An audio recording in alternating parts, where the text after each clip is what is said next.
கர்த்தருடைய பரிசுத்த நாமத்துக்கு ஸ்தோத்திரம் உண்டாகட்டும். வசனத்தை படி தம்பி.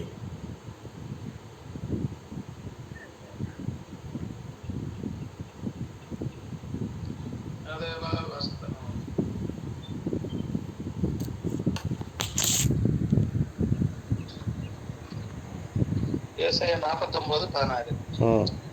இதோ என் உள்ளங்கைகளில் உன்னை வரைந்திருக்கிறேன், உன் மதில்கள் எப்போதும் என் முன் இருக்கிறது. உண்மை யோவான் 5:3. நாம் தேவனுடைய கற்பனைகளை கைக்கொள்வது அவரிடத்தில் அன்பு கூறுவதாம். அவருடைய கற்பனைகள் பாரமானவைகளும் அல்ல. கர்த்தருடைய பரிசுத்த நாமத்துக்கு ஸ்தோத்திரம் உண்டாகட்டும். இதோ என் உள்ளங்கைகளில் உன்னை வரைந்திருக்கிறேன், என் மதில்கள் எப்போது என் முன் இருக்கிறது அப்படிங்கிற வசனம் அருமையான வசனம் நமக்கு கொடுக்கப்படுது. எவ்வளவு அற்புதமாக இருக்குது. இதை நீ விசுவாசத்தால் உரிமை கொள்ள முடியும். எல்லாருக்கும் இந்த வசனம் கிடையாது. இஸ்ரவேல் ஜனங்களே இந்த வசனங்களை இழந்து போனார்கள். ஆபிரகாமுடைய பிள்ளைகள், மாம்ச பிரகாரமான பிள்ளைகளை இதை இழந்து போனார்கள்.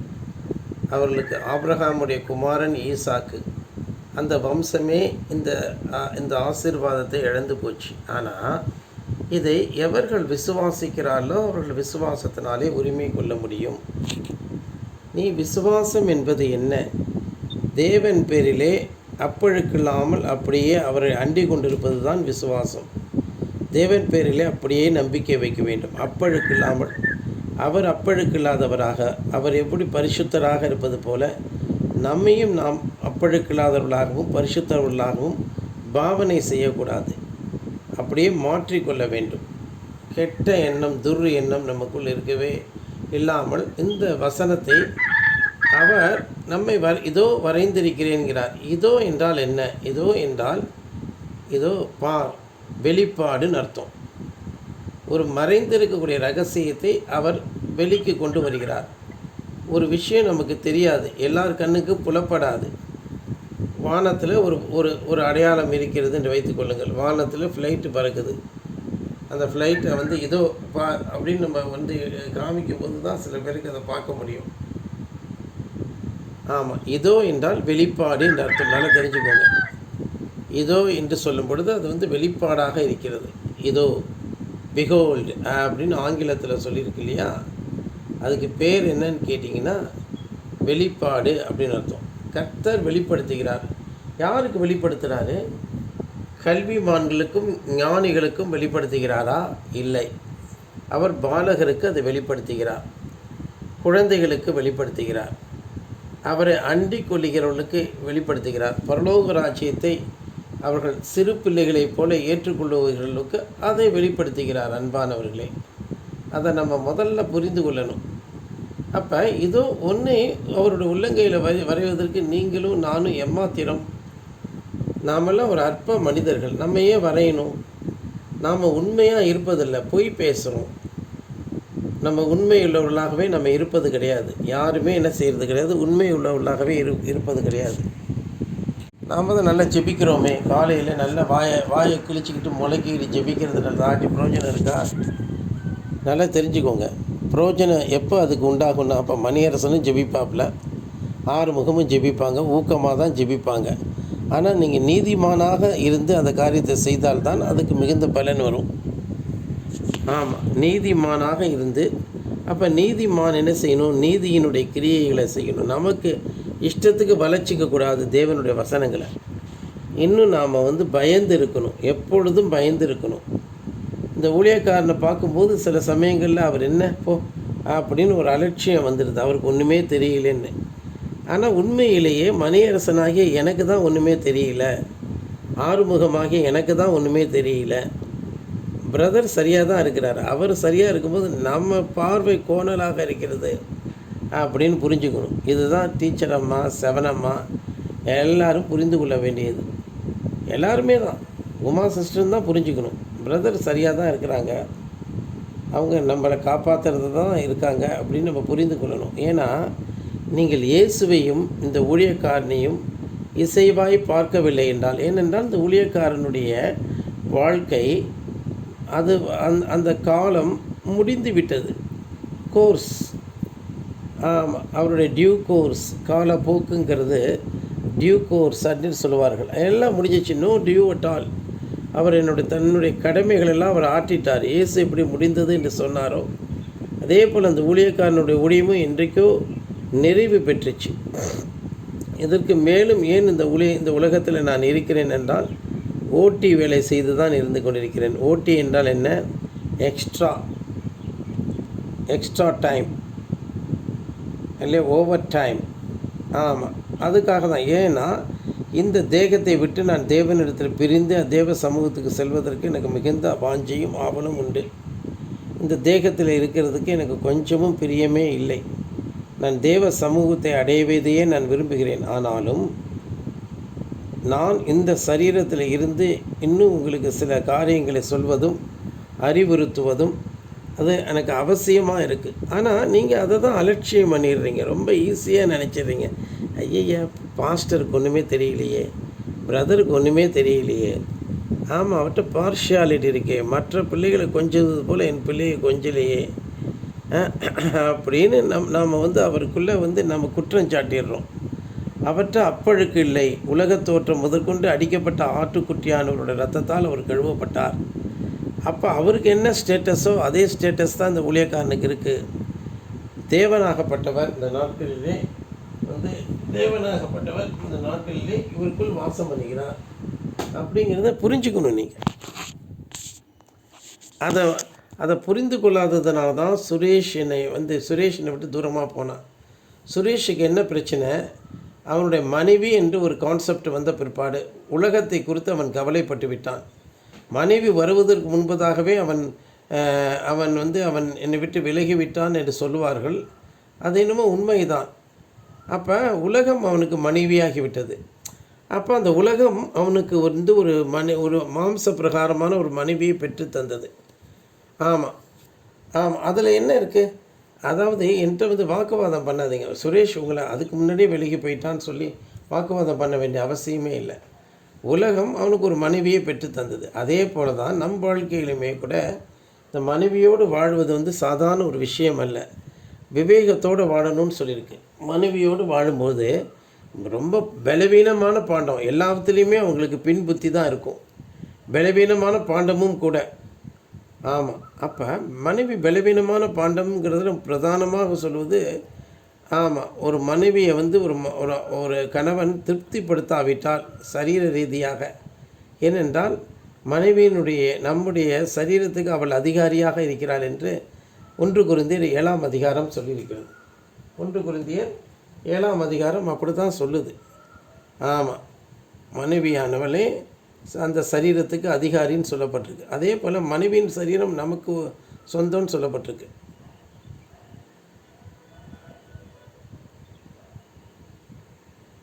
மனைவியே கணவனின் சரீரத்துக்கு அதிகாரி என்கிற வசனம் எங்கே சொல்லப்பட்டிருக்கிறது?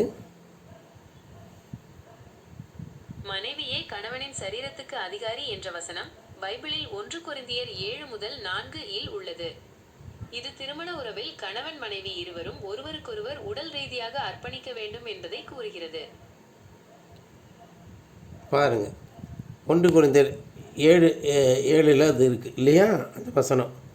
அப்போ கணவனும் மனைவியும் தனிமையிலே தாம்பத்திய இல்லறத்தில் ஈடுபடுவது அது நல்லது, அது கனம் உள்ளது, அது பசுமையானதுன்னு சொல்லப்பட்டிருக்கு. அது பைபிளில் நிறைய இடங்களில் சொல்லப்பட்டிருக்கு. வேதத்தில் நம்முடைய மஞ்சம் பசுமையானது, விவாக மஞ்சம் கரைபடக்கூடாதுன்னு இருக்குது. நம்முடைய மஞ்சம் பசுமையானது என்று எங்கே சொல்லப்பட்டிருக்கு? அது நீதிமொழிகள் காலை 7:16 -17 வசனங்களில் சொல்லப்பட்டிருக்கிறது. இது ஒரு பெண்ணின் தவறான உறவை பற்றிய எச்சரிப்பாகும். இல்லை, இந்த வசனம் இல்லை. நம்முடைய மஞ்சம் பசுமையானது என்பதை பரிசுத்த வேதாகமத்திலிருந்து நீ எடுத்துக்கொடு. மன்னிக்கவும், நம்முடைய மஞ்சங்கள் பசுமையானது என்ற வசனம் பைபிளில் இல்லை. இருக்கிறது. நம்முடைய மஞ்சம் பசுமையானது என்று சொல்லி உன்னத பாட்டிலே தேடிப்பார். உன்னத பாட்டு நள்ளிரவு 1:16 இல் நம்முடைய மஞ்சங்கள் பசுமையானது என்று உள்ளது. பாருங்க, பசுமையானது என்றால் உயிர் உள்ளது, அப்புறம் விவாக மஞ்சம் கரைபடாது இருப்பதாக என்கிற வசனம் எங்கே இருக்கிறது பரிசுத்த வேதாகமத்தில்? விவாக மஞ்சம் கரைபடாதிருக்க வேண்டும் என்று எபிரேயர் 13:4 இல் கூறப்பட்டுள்ளது. ஆமாம், ஒரு கணவனோ மனைவியோ திருமணத்துக்கு வெளியிலே எந்த உறவும் வைத்து கொள்ளக்கூடாது. கணவனும் மனைவியும் ஒருவருக்கொருவர் சரீரத்தில் அதிகாரமாக இருக்கிறார்கள். இது ஆங்கிலத்தில் அதாவது சட்ட ரீதியாக சொல்லும்போது கான்ஜுகல் ரைட் என்று சொல்லுவார்கள். கான்ஜுகல் ரைட் என்று சொல்லுவார்கள். ஆமாம், அதை சட்டமே அது அங்கீகாரம் கொடுத்துருக்கு. சட்டத்திலே கான்ஜுகல் ரைட் என்று சொல்லுவார்களே, அது எந்த பிரிவை சேர்ந்தது? எந்த சட்டத்தில் இருக்கிறது? கான்ஜுகல் ரைட் என்பது இந்திய ஒப்பந்த சட்டத்தின் இந்தியன் கான்ட்ராக்ட் ஆக்ட் ஒரு பகுதியாகும். இது ஒரு ஒப்பந்தத்தை மீறுவதால் ஏற்படும் பாதிப்புகளுக்கான இழப்பீடு தொடர்பானது. இல்லை கான்ஜுகல் ரைட் என்று சொல்லக்கூடிய திருமண சட்டம், அதை பற்றி சொல்லு. மன்னிக்கவும், இந்திய திருமண சட்டத்தில் கான்ஜுகல் ரைட் என்ற சொல் இல்லை. இது ஒரு தவறான தகவல். இல்லை திருமண சட்டத்தில் அதாவது கணவனும் மனைவியும் சேர்ந்து வாழ்வதற்காக சொல்லக்கூடிய ஒரு இது இருக்கிறது. அது ஆங்கிலத்திலே கான்ஜுகல் ரைட் என்று சொல்வார்கள். கான்ஜுகல் ரைட், ஆங்கிலத்திலே கான்ஜுகல் ரைட் என்று சொல்வார்கள். ஆமாம், ஆங்கிலத்தில் அதை கான்ஜுகல் ரைட்ஸ் என்று சொல்வார்கள். இது கணவன் மனைவி இருவரும் சேர்ந்து வாழ்வதற்கான உரிமை. ஒருவேளை யாராவது ஒருவர் விலகிச் சென்றால் நீதிமன்றம் மூலம் இந்த உரிமையை பெறலாம். இது பற்றி மேலும் தெரிந்து கொள்ள விரும்புகிறீர்களா? இது எந்த சட்டம்? இந்திய சட்டங்களில் இது என்ன விதமான சட்டமாக இருக்கிறது? எந்த சட்ட பிரிவிலிருந்து வருகிறது? இந்திய குடும்ப சட்டத்தில், குறிப்பாக இந்து திருமண சட்டம் 1955 மற்றும் சிறப்பு திருமண சட்டம் 1954 ஆகியவற்றில் இந்த உரிமைகள் பற்றி குறிப்பிடப்பட்டுள்ளது. ஓஹோ, எந்த பிரிவு? திருமணமான தம்பதியினர் ஒன்றாக வாழ உரிமை கோருவது சம்பந்தமான சட்டம் இது. எந்த செக்ஷன்? எந்த ஷெட்யூல்? அதாவது அந்த சட்டத்தில் எந்த இடத்துல வருது?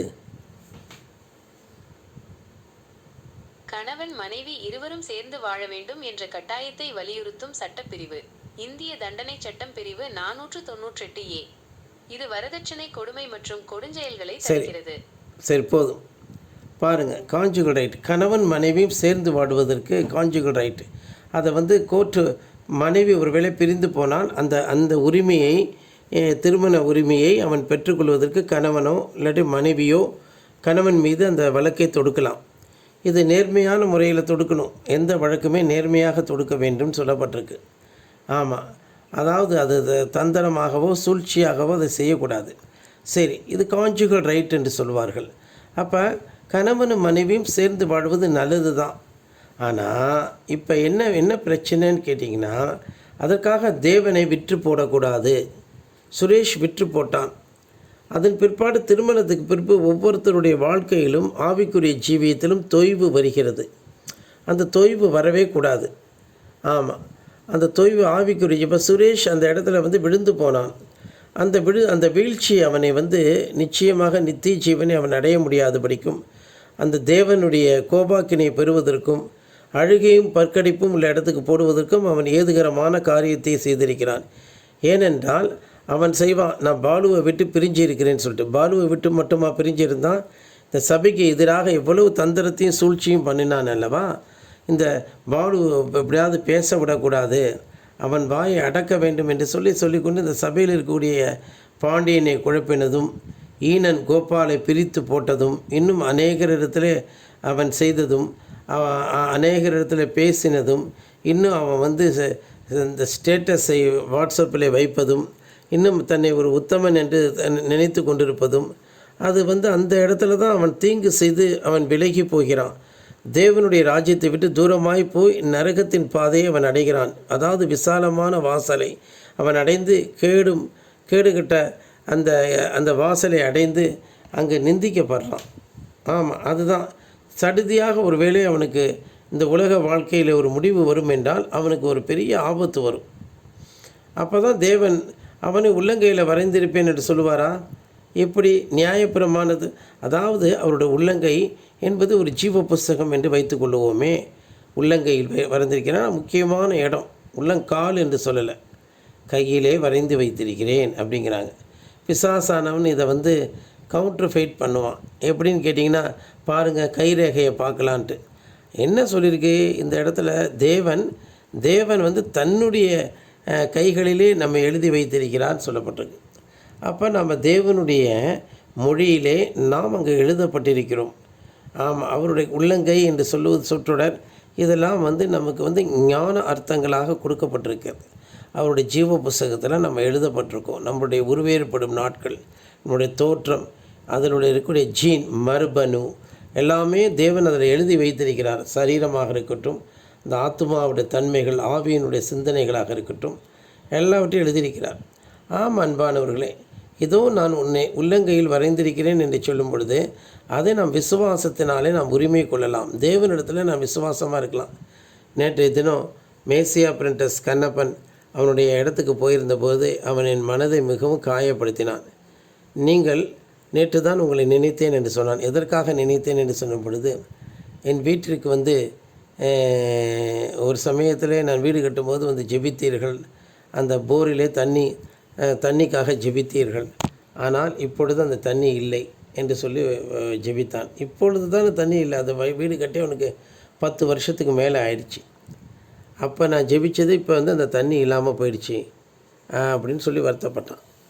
நான் சொன்னேன், இந்த பாருப்பா, நீ அந்த ஜெபத்திற்கு பாத்திரவானாக இருப்பா என்றால் உனக்கு தண்ணி கிடைக்கும். ஜெபத்துக்கு பாத்திரவானாக இல்லை என்றால் இப்படி கிடைக்கும்னு. ஆமாம், ஆனால் அவன் இந்த வார்த்தையை பேசினது வந்து என்னை காயப்படுத்துறதுக்கு தான் பேசினான். உண்மையிலேயே அவன் காணிக்கை என்பது அவனுக்கு கொடுத்து எனக்கு அவன் காணிக்கை என்று கொடுத்து 10 வருடங்களுக்கு மேலாகிறது. அவன் வீட்டுக்கு நான் போய் ஜெபிச்சு நான் காசை வாங்கலை. அவன் எனக்குன்னு ஒரு காணிக்கையை அவன் கொடுக்கல. காணிக்கையை அவன் கொடுக்காமல் அவன் அனுப்பினான். காணிக்கையை அவன் கொடுக்காமல் தான் நான் அனுப்பினான். இது வரைக்கும் அவன்கிட்ட வந்து காணிக்கை நான் பெற்றது ரொம்ப அபூர்வம். ஆரம்ப நாட்களில் அவன் கொடுத்துருக்கான். இப்போ காணிக்கை என்பது அவன்கிட்ட சுத்தமாக இல்லை. அது ஒரு 10 வருடங்கள் ஆயிடுச்சு. அப்போ ஒரு ஊழியக்காரனுக்கு காணிக்கை கொடுக்க அவனுக்கு மனம் இல்லை, எண்ணம் இல்லை. அவனுக்கு தண்ணி மட்டும் வரணும்னு நினச்சான்னா அப்போ தேவன் அதை பார்க்குறார் இல்லையா? இன்னும் பலவிதமான என் மீது குரோதம் கொண்டு நிறைய காரியங்களை அவன் செஞ்சிட்டான். ஒவ்வொரு சமயமும் என்னை வந்து அவன் வந்து அவமதிப்பது போலவும் நிந்திப்பது போலவும் சில காரியங்களை செய்வான். அது வந்து வாழைப்பழத்தில் ஊசி ஏற்றுறது போல் இருக்கும். நானும் அதை வந்து பொறுத்துக்கிட்டேன். ஏன்னா வசனம் என்ன சொல்லுது? உங்களை பலவிதமாக துன்பப்படுத்தி உங்களை அவதூறு செய்வார்கள் என்றால் நீங்கள் பாக்கியவான்களாக இருப்பீர்கள்னு சொல்லி பல முறை என்னுடைய காசையே அவன் களவாடி வைத்திருந்தான். அந்த பையன் எனக்கு தருகிறேன் என்று அவன் சொல்லி என்னை வந்து வேலை வாங்கி அந்த பணத்தையுமே கூட அவன் என்ன செஞ்சுருக்கான். ஆமாம், அவன் வந்து அப்படி வச்சுருக்கான். நான் என்னன்னு சொல்லுவது? ஆமாம், இப்படிலாம் செஞ்சால் அப்புறம் எப்படி தண்ணி வரும்? யோசிச்சு பாருங்கள். அவன் இன்டென்ஷனலாக அந்த காரியத்தை செய்கிறான், அந்த மேசியா பிரிண்டஸ் கண்ணப்பன். அப்புறம் வந்து இன்னும் கொஞ்சம் காலத்தில் நானும் பாஸ்டர் ஆக போகிறேன்னா, இது குறித்து மகிழ்ச்சிக்கு அடைவதற்கு ஒன்றும் இல்லைப்பா. இந்த நாட்களில் பாஸ்டர்கள்லாம் மலிஞ்சு போயிட்டானுங்க, அவ்வளோ சீப்பாக போயிடுச்சு பாஸ்டர் ஊழியங்கிறது அப்படின்னு சொல்லி அவனுக்கு வந்து அதை அறிவுறுத்தினேன். அதெல்லாம் அவனுக்கு சரியான வருத்தம், அவ்வளோ வருத்தம் அவனுக்கு.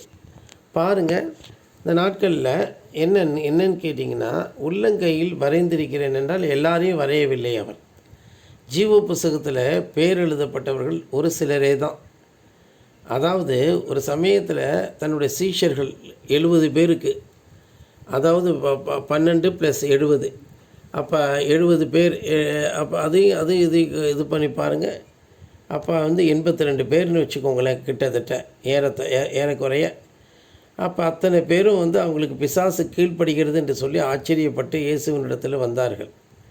அப்பொழுது வானத்திலிருந்து சாத்தான் கீழே விழுகிறதை பார்த்தேன் அப்படின்னு சொல்லிட்டு, பிசாசுகள் உங்களுக்கு கீழ்ப்படுகிறதுக்காக சந்தோஷப்படாமல் உங்கள் பேர் ஜீவ புஸ்தகத்தில் எழுதப்பட்டிருக்கிறதுக்காக சந்தோஷப்படுங்கள்னாரு. அப்போ எல்லாருடைய பேரும் இங்கே ஜீவ புஸ்தகத்தில் எழுதப்பட்டுச்சா? தெரியாது. அதில் நிச்சயமாக வந்து யூதாஸ் காரியத்தினுடைய பேர் எழுதப்படலை. அதனால் அவன் பிசாசை துரத்தியும் பிரயோஜனம் இல்லை. இந்த 70 சீஷர்களுமே கூட அவரை விட்டு விலகி போனார்கள் சொல்லப்பட்டிருக்கு.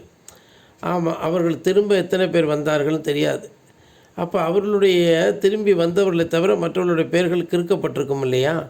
அதனால் அவர்கள் சந்தோஷப்படுவதற்கு ஒன்றுமே இல்லை. ஒரு காரியத்தினுடைய துவக்கத்தை பார்க்கணும், முடிவு அதாவது துவக்கத்தை பார்க்க முடிவு நல்லதுன்னு சொல்லப்பட்டிருக்கு.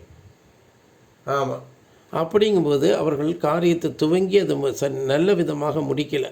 முந்தினோர் அநேகர் பிந்தினோராயும் பிந்தினோர் அநேகர் முந்தினராயும் ஆவார்கள் என்று சொல்லியிருக்கிறது. அந்த பிரகாரம் பார்த்திங்கன்னா இந்த ரொம்ப நம்ம ஜாக்கிரதையாக இருக்கணும்.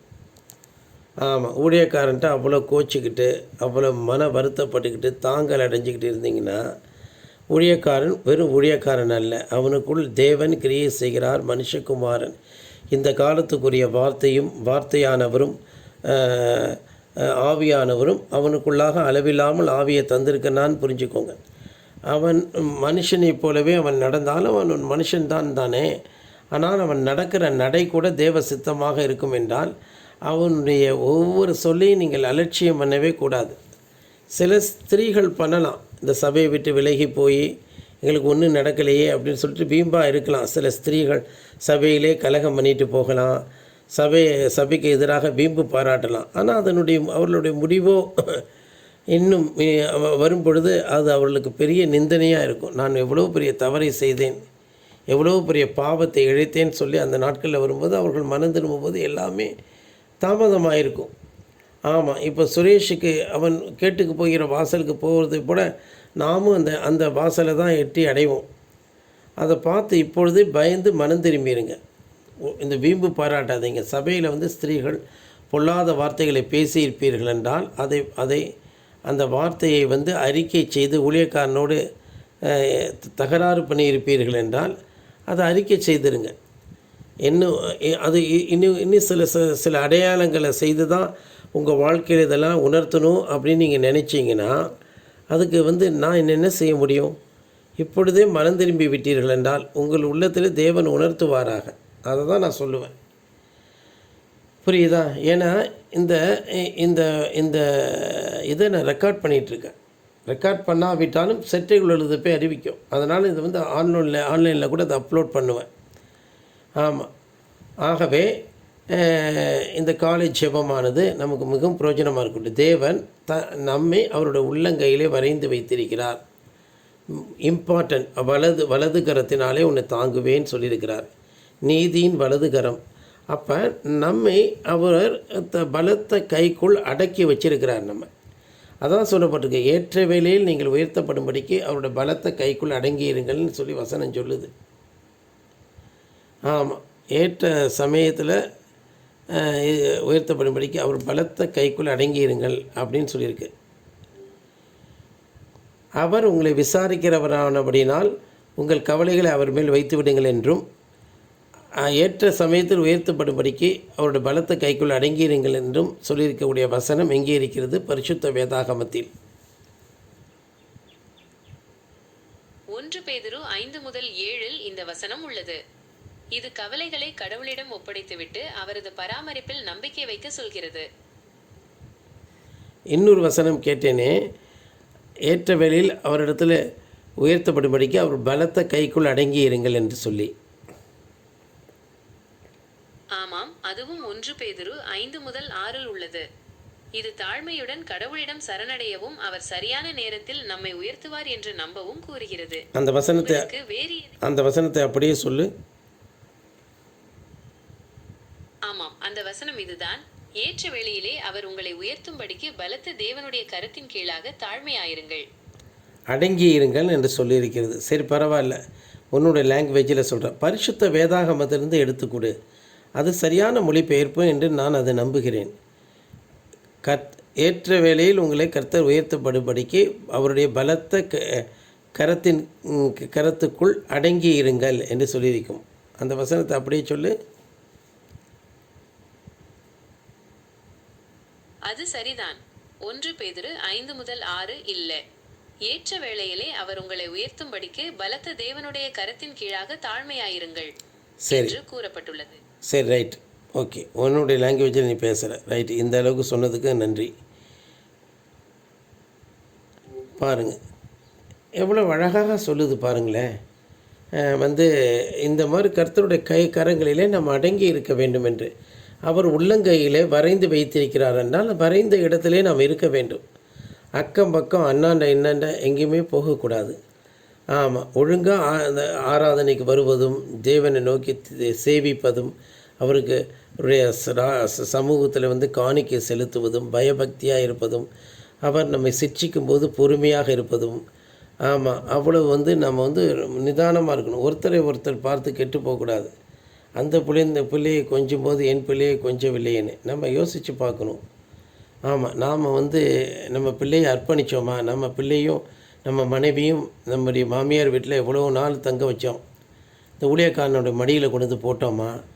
நாம் நம்ம சுயநலத்துக்காக நாம் போய் அங்கே இருந்துட்டு அவங்க வீட்லேயே அநேக நாட்கள் இருந்தோமே, நம்முடைய மரியாதை நாம் காப்பாற்றிக்கொள்ள தெரியவில்லையே சொல்லி நாம் செஞ்ச தவிர நம்ம உணரலைன்னா அப்புறம் அப்போ இஷ்டத்துக்கு நம்ம வாழ்ந்துட்டு அதுக்கப்புறம் ஊழியக்காரன் அப்படி செய்யலைன்னா எப்படியா அன்பு வரும் சொல்லு பார்ப்போம். ஒரு குழந்தையை பிறந்ததுலேருந்து பார்த்துட்டு இருக்கக்கூடிய அந்த குழந்தை மேலே எனக்கு அன்பு வருமா? புரியுதா?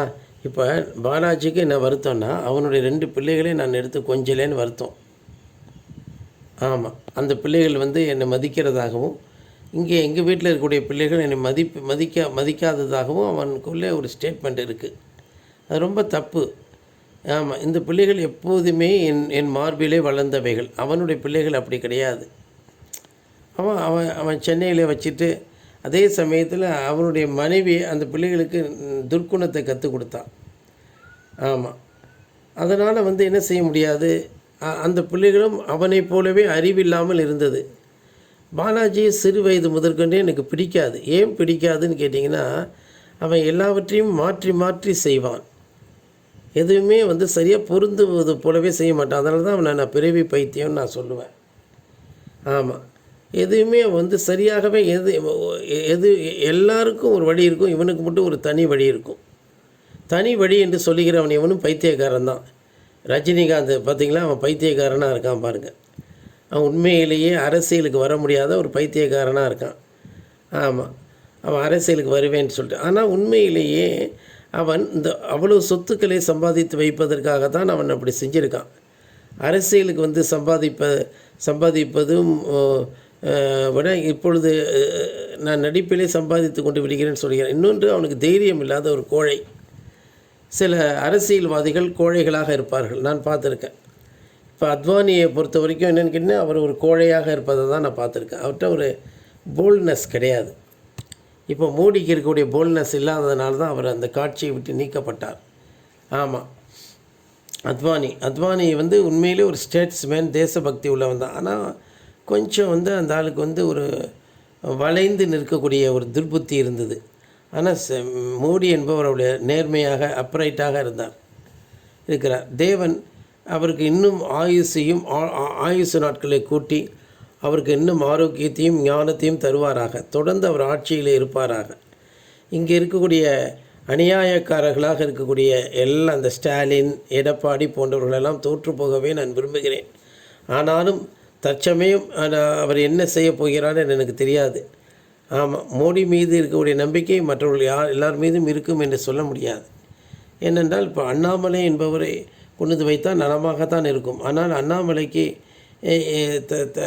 இப்பொழுது அவருக்கு ஒரு நிர்பந்தத்தினாலே அவர் அதிமுகவை ஆதரிக்கக்கூடிய ஒரு நேரம் தள்ளி இருக்கிறார்கள்.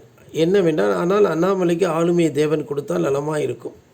நாம் ஜெபம் பண்ணுவோம். மோடிக்கு மீது இருந்த ஒரு மோடி என்னை அட்ராக்ட் பண்ணது போல் இன்னும் அண்ணாமலை இன்னும் என்னை போதுமான அளவுக்கு அட்ராக்ட் பண்ணலை. அந்த அட்ராக்ஷன் வந்துருச்சுன்னா அவருக்கு நான் ஜெபிக்க ஆரம்பிச்சிருவேன். ஆமாம், ஆனாலும் கூட இந்த திமுகவும் அதிமுகவும் தமிழகத்தை இதுவரைக்கும் கொள்ளையடித்தது போதும். அவர்களை முறியடித்து இன்று தாவேக்காவோ சீமான் கட்சியோ அவர்கள் அந்த பைத்தியக்காரத்திலும் தேசம் அகப்படக்கூடாது.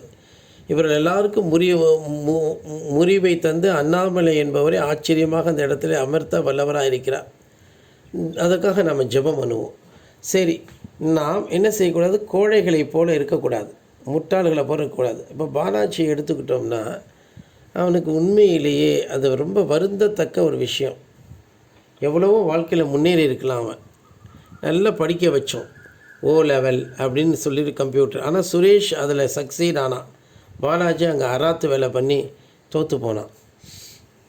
ஆமாம் அன்பானவர்களே, நல்லா தெரிஞ்சுக்கோங்க. அதுதான் என்னென்னு கேட்டிங்கன்னா, அவன் லைஃப்பை ரொம்ப கண்கெட்ட பெண்ணே போய் சொல்லுவாங்க உலக பிரகாரமாக. ஆமாம், அதன் பிற்பாடு என்ன பண்ணால் என்ன பிரயோஜனம் அப்படிம்பாங்க. அதே போல் தான் பாலாஜியினுடைய வாழ்க்கை ஒரு கஷ்டத்தில் இருக்கிறது. இருந்தாலும் தேவன் அவன் மீது இரக்கம் காண்பிப்பாராக. அவன் தேவனை இன்னும் ஊக்கமாக பிடித்து முன்னேறுவானாக. அதுபோல தான் நான் சொல்கிறேன், நீங்கள் எல்லாருமே ஒரு ஒழுங்கு பாலாஜிக்கு மாத்திரமில்லை, ஏதோ ஒரு விதத்திலே நீங்கள் எல்லாரும் தேவனை பற்றி பிடிப்பதிலே குறைவுபடுகிறீர்கள். உலக மனுஷர்களை பற்றி பிடிக்கிறீர்கள், மாமியார் குடும்பத்தை பற்றி பிடிக்கிறீங்க, அதை அவிசுவாசிங்க. ஆமாம், நமக்கு எல்லா பக்கத்திலும் நஷ்டமும் கஷ்டமும் துன்பமும் வந்தால்தான் தேவன் நமக்கு உதவி செய்ய முடியும். ஆமாம், மனுஷர்களை நாம் நம்பி அவர்கள் பிளாட்டு கொடுப்பாங்க, அவங்க சொத்து கொடுப்பாங்கன்னு சொல்லி நாம் நினைச்சோம்னா அது நமக்கு நிந்தையாகவும் ஏமாற்றமாக தான் முடியும். ஆமாம், சகோதரி உமாவை பொறுத்த வரைக்கும் கூட நான் அப்படி தான் அவங்க குடும்பத்தில் அவர்களோட அண்ணன்மார்கள் அவர்கள் வஞ்சிக்கிறவர்களாக இருக்கிறார்கள். அதை அவங்கள் நம்பவே இல்லை. தேவன் என்னையும் என் பிள்ளைகளையும் ஆசீர்வதித்தால் போதும், என் பிள்ளைகள் தலையெடுத்தால் போதும் என்கிற ஊக்கமாக கண்ணீரோடு ஜெபித்து கொண்டிருக்கிறார்கள். அந்த புத்தி நமக்குள்ளே வரணும். சரி, சிறு வயது முதற்கொண்டே அந்த பிள்ளைகளை நான் பார்த்து கொண்டிருக்கும் பொழுது அந்த பிள்ளைகள் மீது எனக்கு ஒரு அக்கறை வருவது அதிகம்தான். அதனால் எல்லாவற்றையும் நாம் தர நிர்ணயம் பண்ண வேண்டும். அந்த தூக்கு நூல் எதற்காக என் கையில் கொடுக்கப்பட்டிருக்கு? நீங்கள் என்னை அழைப்பதற்கா, நான் உங்களை அழைப்பதற்கா? நான் உங்கள் ஒவ்வொருவரையும் அளந்து சரியான ஒரு இடத்துல பொருத்துவதற்காகத்தான் அந்த தூக்கு நூல் எனக்கு கொடுக்கப்பட்டிருக்கு. இது வேறு யார் கையிலும் கொடுக்கப்படலை. செருபாபேல் என்கிற அந்த ஊழியக்காரன் தான். செருபாபேல் என்று அங்கே ஞான அர்த்தமாக கொடுக்கப்பட்டிருக்கு. வேதத்தில் சொல்லப்பட்டிருக்கக்கூடிய எல்லா விசேஷங்களும் கிறிஸ்துவையே பறைசாற்றுகிறது. கிறிஸ்துவானவர் யார்? அவர் முந்தினவரும் நானே பிந்தினவரும் நானேங்கிறார். அதனால் பைத்தியமாக அப்படி சொல்வதற்கு?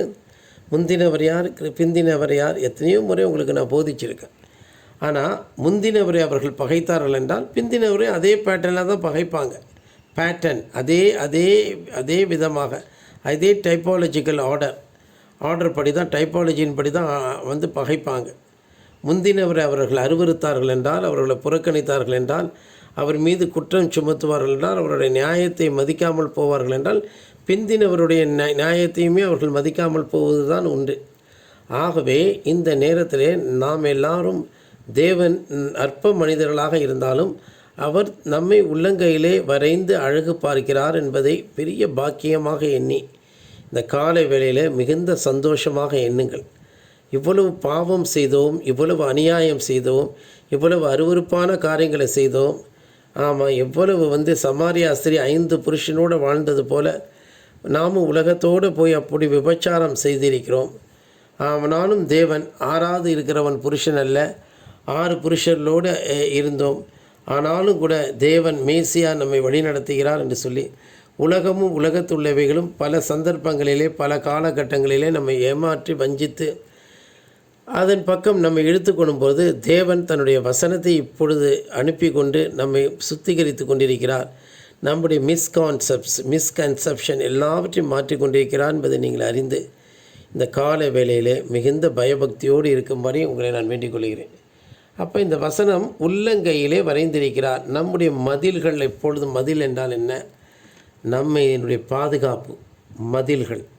தேவன் வைத்திருக்கிற டிஃபென்ஸ், இந்தியா வைத்திருக்கிற ஏர் டிஃபென்ஸ் வைத்திருக்கிறது அல்லவா? ஆமாம், அந்த ஏர் டிஃபென்ஸ். ஆமாம், இந்தியாவோட ஏர் டிஃபென்ஸ் அவ்வளோ பவர்ஃபுல்லாக இருக்குங்கிறாங்க. ஆமாம், இது கூட ஃபெயிலியர் ஆகிடுச்சிங்கிறாங்க, அயன் டோம் கூட. அப்படி ஒரு புக்தியோடு இங்கே டிஆர்டிஓ, இங்கே இருக்கக்கூடிய டிஃபென்ஸ் எல்லாமே யூனிஃபை பண்ணப்பட்டு, அங்கே இஸ்ரோ எல்லாம் யூனிஃபை பண்ணப்பட்டு எல்லாருக்குள்ளேயும் ஒருமுகமான ஒருமனமான ஒரு தீர்விலே இவர்கள் இப்படி செய்திருக்கிறார்கள். ரஷ்யாவினுடைய ஏர் டிஃபென்ஸை அதே சமயத்தில் பிரான்ஸினுடைய ரஃபேலை அவர்கள் வல்லமையாக பயன்படுத்தியிருக்கிறார்கள். அது இராணுவ ரகசியம், அது எல்லாருக்கும் அது புரியாது, அது மகா ரகசியம். அதை போய் ராகுல் போன்ற கோழைகளுக்கு, தேச துரோகிகளுக்கெல்லாம் அதை வெளிப்படுத்த முடியாது, டிஸ்க்ளோஸ் பண்ண முடியாது. ஆமாம், ரஃபேல் விமானம் வீழ்ச்சி அடையவில்லை, ஆனால் F-16 5 F-16 ஒளிந்து போனது. அதுதான் இன்றைக்கி அமெரிக்காவோட கோபத்துக்கு காரணம். அமெரிக்காவோட கோபத்துக்கு காரணம் என்னால் F-16 விலை அங்கே ஃபேக்ட் ஃபைண்டின் படி உலக நாடுகள் தெரிஞ்சுக்கிச்சு. என்னன்னு கேட்டிங்கன்னா F-16 ஒளிஞ்சிருச்சு, ரஃபேல் ஒன்று கூட ஒளியவில்லை. அதான் உண்மை. ஆமாம், F-16 விமானம் 5 விமானங்களை ஒழித்து கட்டிவிட்டார்கள். அது பறக்கும் பொழுது ஒன்றையும் 4 அவர்களுடைய இருக்கிற இடத்தை கண்டுபிடிச்சி பண்ணி அழிச்சிட்டானுங்க. அதே போல் அணு ஆயுதத்தை அழிச்சிட்டாங்க. அப்போ இந்தியா ஏர் டிஃபென்ஸ் வச்சுருக்கு. அதே போல் தேவன் நம்முடைய ஏர் டிஃபென்ஸை விட பெரிய ஒரு மதிலை நமக்கு வைத்திருக்கிறார். மதில் என்று சொல்லும் பொழுது இட்ஸ் நாட் அ மதில், ஞானார்த்தமாக நம்ம சுற்றிலும் ஒரு பாதுகாப்பு அரண் இருக்கிறது. எருசலேமை சுற்றி பர்வதங்கள் இருக்குமா போல். ஆமாம், இது முதற்கொண்டு கர்த்தர் என்றென்றைக்கு நம்மை சுற்றி இருக்கிறான்னு சொல்லப்பட்டிருக்கு. அந்த வசனத்தை கூட பார்ப்போமே. அந்த வசனத்தை சரியாக பிடிச்சிக்கோங்க, வேதத்திலேருந்து சொல்லும் பொழுது.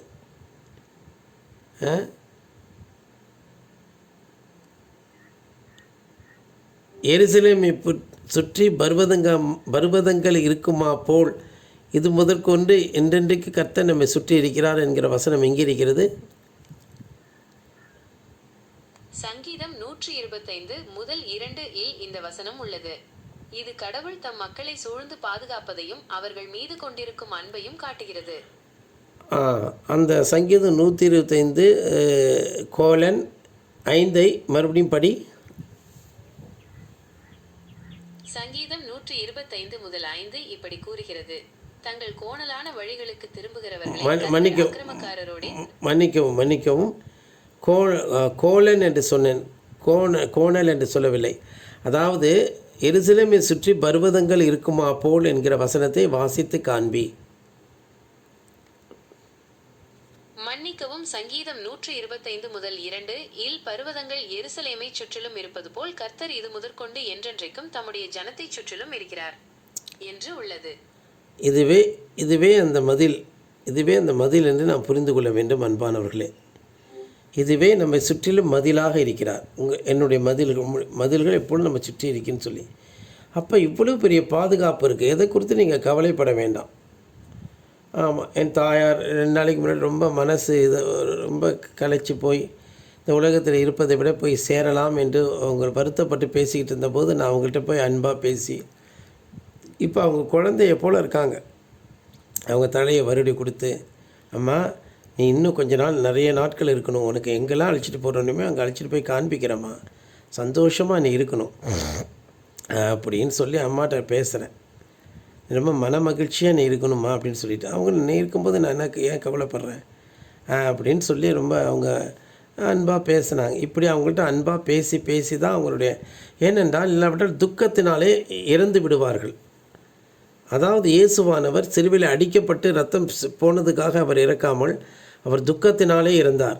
சர்வலோகத்தின் பாவமும் கீழ்ப்படியாமையும் மனுஷர்களுடைய அழிச்சாட்டியங்களும் பொய்களும் அவரை அவ்வளவு காயப்படுத்தி இருந்தது. அவருடைய சரீரம் காயப்பட்டதை விட அவருடைய ஆத்மாவும் ஆவியும் நொறுங்கி போயிருந்தது. ஆமாம், கர்த்தரோ அவரை நொறுக்க சித்தமாகி என்று சொல்லியிருக்கிறபடி அந்த துக்கத்தை போல இந்த நாட்களில் மனுஷர்கள் துக்கத்தினாலே அழிந்து விடுவார்கள்.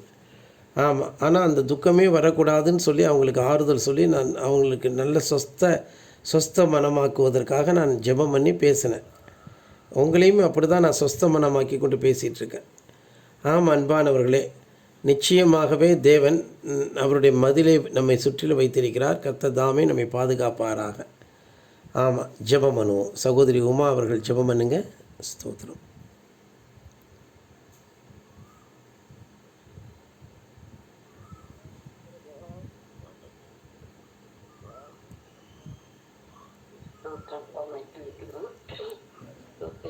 அருமையான காலை வேலை சமூகத்திலே அப்பா ஸ்தோத்திரம். இலங்கையிலே வரை முன்பாக இருக்கின்றது. அப்பா ஸ்தோத்திரம், அப்பா ஸ்தோத்திரம், அப்பா ஸ்தோத்திரம். இருப்பது போல நீர் உங்களுடைய ஜனங்கள் என்றும் உங்களுடைய ஜனமாகிய எங்களுக்கு பாதுகாவலை என்பதையும் நாங்கள் துதிகளை ஸ்தோத்திரம். இந்த காலை வேளையிலே அப்பா பிள்ளைகளாகி நாங்கள் யாரிடத்தில் செல்வோம், உங்களுக்கு நித்திய வசனங்களுக்கு சொல்லி இப்படியாக உங்களுடைய சமூகத்தை வைத்திருக்கிற அன்புக்காக வந்து செலுத்துகிறோம். இந்த காலை வேளையிலும் கூட அப்பா ஸ்தோத்திரம். அப்பா நான் சொல்லிவிட்டதாய் பிள்ளைகள் ஒவ்வொருவரும் ஆறுதல் அடைந்து காயங்களுக்கு மருந்துவிடுவதாக அப்பா துதிக்கிறோம். நாங்கள் கொள்ளாதிருப்போமாக. எங்களுக்கு நாங்களே வஞ்சிக்கிறவர்களாக இருப்போம். அப்பா துதிக்கிறோம். இல்லாமல் போகும் தேவர்கள் பொய்யாக அதனால் நாங்கள் எங்களுக்கு பாவம் இல்லை என்று சொல்லாமல் எங்களுக்கு பாவம் உண்டு, குறைகள் உண்டு, அறியாமைகள் உண்டு, மேல்கள் உண்டு என்று நாங்கள் உணர்ந்து இதை அறிக்கை செய்யும் பொழுது எல்லா பாவங்களும் மன்னிப்பதற்கு இரக்கமும் மிகுந்த மன ஒடுக்கமும் உள்ளவராக இருக்கு. அதனால் இந்த காலை வேளையிலும் கூட அப்பா ஸ்தோத்திரம். எங்களை நீர் மன்னித்து இந்த நாளிலே எங்களை கடைபிடித்து எங்களை இருக்கும் உங்களுடைய செய்தியை கேட்டுக்கொண்டிருக்கிற பிள்ளைகளுக்கு மிகுந்த சமாதானம் உண்டாகட்டும். அவர்களுக்கு சமாதானம் நதியை பொருளை பெருக கொள்ளுவீராக. ஏனென்றால் இந்த காலத்தின் பூமியும் சகலத்தையும் சிருஷ்டித்த தேவன் என்னுடைய தேவன். அவர் என்னை தெரிந்து கொண்டார், அவர் என்னை அழைத்திருக்கிறார், அவர் என்னை முன்குறித்திருக்கிறார். அவரோடு என்றென்றைக்கும் நாங்கள் அப்பா பரலோகம் என்று சொல்லி அவருடைய எலும்புக்கும் மாம்சத்துக்கும் நான் உரியவனாக இருக்கிறேன் என்ற ஒவ்வொருவரும் நாங்கள் சொல்லி அப்பா ஸ்தோத்திரம். அந்த உரிமை நிமித்தம் மிகுந்த பயபக்தியை தேவனத்தில் காண்பிக்க, மிகுந்த பரிசுத்தத்தை காத்துக்கொள்ள, உலகத்தில் உள்ளவர்களும் அன்பு கூறாது இருக்க தேவரே எங்களுக்கு அனுக்கிரகம் புரியும். அப்பா துதிக்கிறோம். இந்த நாளில் எங்களுக்கு மிகுந்த சமாதானம் உண்டாகட்டும். அப்பா செய்தியை கொடுத்த தாசனை மிகவும் பலப்படுத்தும்.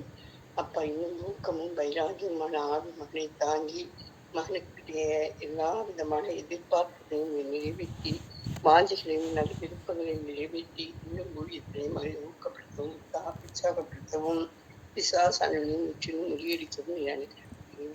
இயேசுவின் நாமத்துக்கு ஆமென். ஆமேன். நல்ல தெய்வமே, வானம் பூமி படைத்தவரே, சர்வ வல்லவரே, நீதிபரரே, உயர்ந்தவரே, இந்த காலை வேலை செய்தியின்படியே நீர் எங்களை ஆசீர்வதித்து எங்களை பலப்படுத்தி வழிநடத்துவீராக. சொல்லப்பட்ட வசனங்கள் எல்லாருக்குள்ளேயும் ஒரு பயத்தையும் பக்தியையும் நம்பிக்கையும் விசுவாசத்தையும் தேவனை அண்டிக் கொள்ள செய்யட்டும். நீர் எங்களை உம்முடைய உள்ளங்கையில் வைத்திருக்கிறீர்கள். நாங்கள் எம்மாத்திரம் ஆண்டவரே, அப்படி வைப்பதற்கு நாங்கள் எம்மாத்திரம். ஆகவே உம்முடைய பலத்த கைக்குள் அடங்கியிருப்பது எங்களுடைய பாக்கியம் என்று சொல்லி நாங்கள் ஏற்ற வேளையில் உயர்த்தப்படும்படிக்கு இப்பொழுது குறைவு இருந்தாலும் ஆண்டவரே நாங்கள் உத்தமமாக இருப்போமாக. சுரேஷை போல பிரபஞ்சத்தின் மேல் ஆசை வைத்து சுரேஷ், செல்வம், இன்னும் அநேகர் விலகி போனது போல துரோகிகளாகவோ பாவிகளாகவோ நாங்கள் எங்களை அர்ப்பணிக்காமல் இன்னும் ஒவ்வொருவரும் துரோகிகளாய் போனது போல நாங்கள் செல்லாமல் மீதியானவர்களாக இருந்து இந்த சபையில் ஆசீர்வதிக்கப்படுவோமாக. ஒவ்வொருவரையும் வழி நடத்தும், கண்ணீர் துடையும், நிந்தனைகளை நீக்கி போடும், சாப பாவங்கள் எல்லாம் ஒழிந்து போக உதவி செய்யும். ஆண்டவரே ஸ்தோத்திரம். ஆண்டவரே துதிக்கிறோம். இந்த நாள் உபவாச ஜெபத்தை ஆசீர்வதியும். இன்னும் இந்த ஜெபத்திற்கு வரை தடைப்பட்டவர்கள் எல்லாரையும் நீர் அழைத்து வருவீராக.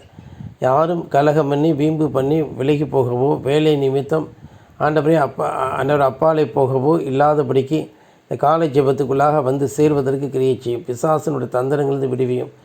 கர்த்தாவே துதிக்கிறோம், ஸ்தோத்திரிக்கிறோம், ஸ்தோத்திரிக்கிறோம், ஸ்தோத்திரிக்கிறோம். ஆண்டவரே ஸ்தோத்திரம், ஸ்தோத்திரம், ஸ்தோத்திரம், ஸ்தோத்திரம், ஸ்தோத்திரம். ஒவ்வொருவரும் ஆவியில் நிரம்பி காணப்படட்டும். ஹல்லேலூயா. ஸ்தோத்திரம். பெரிய காரியங்களை செய்வீராக. இயேசு கிறிஸ்துவ நாமத்தில் ஜெபிக்கிறோம் பிதாவே. உடைய பாதத்தில் விழுந்து தாழ்த்துகிறோம். ஆமீன்.